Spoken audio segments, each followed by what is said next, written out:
sa ating lipunan. What do you mean by that, Mr. Secretary?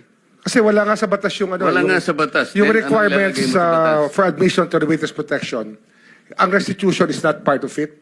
Yes, it is not. Oh, pero hindi ho nangangahulugan na hindi namin pwede i-layout yan depending on the case. Mr. Secretary, I am still in the stage where a particular applicant wishes to apply under that program. And there is a process.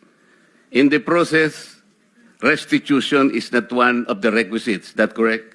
Opo, pero if it's in terms of this case being a financial crime, sir, this is a crime against the Mr. Secretary, financial status of the Filipino people, of the Philippine Republic. I think that it's just right. Mr. that we ask. Secretary, are you amending the provision of the No, law? sir. No, sir. But that is how we run the witness protection program. As a lawyer, Mr. Secretary, may I ask you, in a criminal prosecution, the civil liability is impliedly instituted. Is that correct? Of course. Kaya nga eh. Hindi naman nangangahulugan kung sakasakali na natapos na yung criminal prosecution. Kapag ka nakita na mayroong criminal liability yung tao, because it is impliedly implied, doon lang magkakaroon ng restitution. It will come after. Paano mo sasabihin na magre-restitute ang isang tao? Meron na bang findings kung magkano i-restitute on how it can be restituted? Nag-a-apply pa lang eh. Huwag po ninyong babaguhin ang requisite ng batas, Mr. Secretary. I thought nung dumating ka dito, nagkaintindihan na tayo eh. Kaya nabablar ang proceedings natin eh.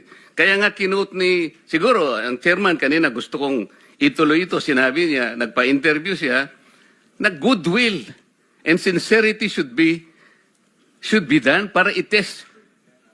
Pwede ba yung ganito?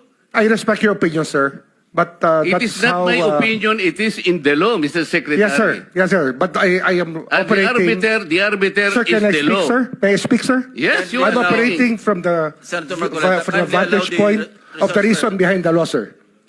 What is the reason behind the law? So that we can get justice, and justice can only be attained if there is restitution.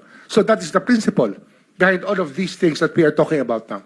Mr. Secretary, restitution will come after. It cannot be. So it can cannot come before or after, sir.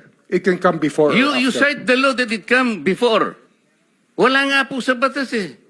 Huwag Sir, po ninyo babaguhin ang batas, Mr. Secretary. we are operating on a unique set of facts, and we are, all of these matters are being evaluated because the gravity of this financial crime